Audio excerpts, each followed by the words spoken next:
welcome to today's video. It's a little different, so we're in the gym, we're working out. This is gonna be more of my finisher style of stuff. So I know we show you guys a lot of the Metcons, the intensity, the intervals, all the good, sweaty, hard-working, kind of gut check kind of stuff. But now we're just gonna slow it down and we're gonna work on our imbalances, and we're just gonna work on making sure that we are activating the right muscle groups and kind of almost like cooling down towards the end of our day with still some great accessory work. So that's how I view accessory work, almost as a cool down session. Sometimes I'll still hop on the bike and spin out my legs for 5 to 10 minutes, but this session should be for quality and it should be a lower heart rate. So you can focus on what you're doing and we're not trying to move quickly through this session. So first I'm gonna actually change up my Bulgarian split squats today, and I'm gonna do a back rack with 65 pounds. I'm gonna hit 12 to 15 reps per leg, right into 20 banded single leg hamstring curls per leg, thinking about bringing my heel to my butt and squeezing nice and tight, followed by 20 dead bugs, which is gonna be a nice midline exercise because we wanna make sure we bulletproof our midline so it can support our back when we're trying to move quickly through our workouts. Then I'm gonna finish with just a little bit of sandbag hold and some quality handstand walk work with a little reverse hyper on the end. So let's get started. Now I'm starting like the big time. Now I'm starting like the big time, big time, big time. Now I'm starting like the big time. Now I'm starting like the big time. Now I'm starting like the big time. Now I'm starting like the big time, big time, big time. Now I'm starting like the big time. Now I'm starting like the big.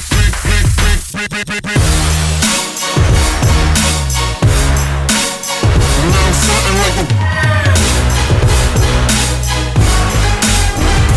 Something like a big timer, big timer, big timer.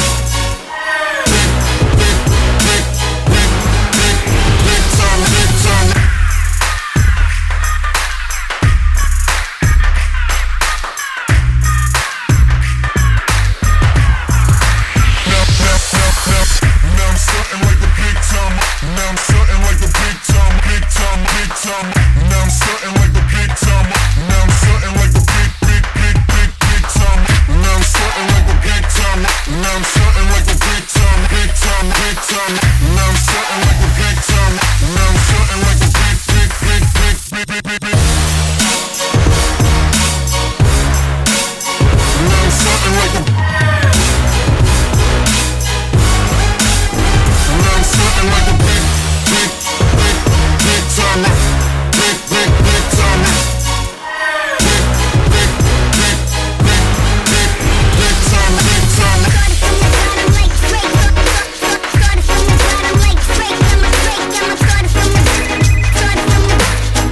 Now I'm starting like a. Now I'm starting like a big timer, big timer.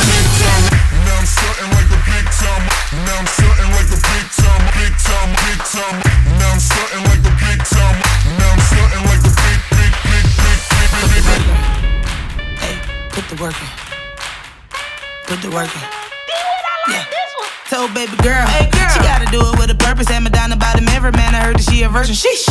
And I've been in the gym all week. Heavy bars, that's how I'ma drop the gyms y'all need. I've been working on this body for the beach all winter. Yoga and Pilates, watch me keep my figure. Snap back like Beyonce, kill the beats like Jigga. Share the vision, but not everybody see my picture. Like the circle got smaller, but the dream got bigger. All those things that you said you didn't mean, I get it. Oh, you really wanna come back to the team? I'm listening. But life's different, and I'm richer.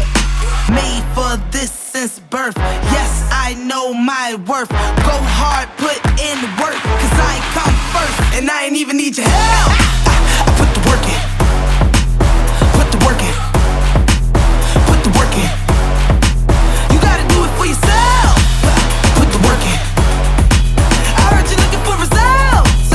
Put the work in. Yeah, you gon' have to put the work in. Immaculate flows, one verse and murder half of your bros. 16 bars, only need half of that for these. Filter the real shit. Cause half the rappers you know, man, you gon' need exorcisms. I'm attacking they soul. Whoa. Turn the studio. exercise number 1, Bulgarian split squat. This is definitely something I would recommend for anyone and everyone to add into their routine to work on single leg strength. To start, if we're not comfortable with a barbell or with weights, that's okay. We can just start with our body weight, and it's going to be challenging in itself. So when you do this, you want to put your toe on something behind you, ideally not much higher than your knees. We don't want it way up high. We want to have our foot around our knee height, if not a tiny bit lower to scale to start. Then we want to make sure we're not too tight, because if I'm too tight, then this becomes a very quad dominant movement. We want to think about stepping out. So from here, just my toes on the back bench, my shoulders and my hips are going to travel straight down. The weight is going to be right under where my shoelace is tied, and my knee should not be caving, but my knee should be pulled out with my big toe still in contact with the floor. That's going to activate my hamstring and my glute. So then I think about pushing with my front leg to extend. So we want to use our front hamstring and our front glute.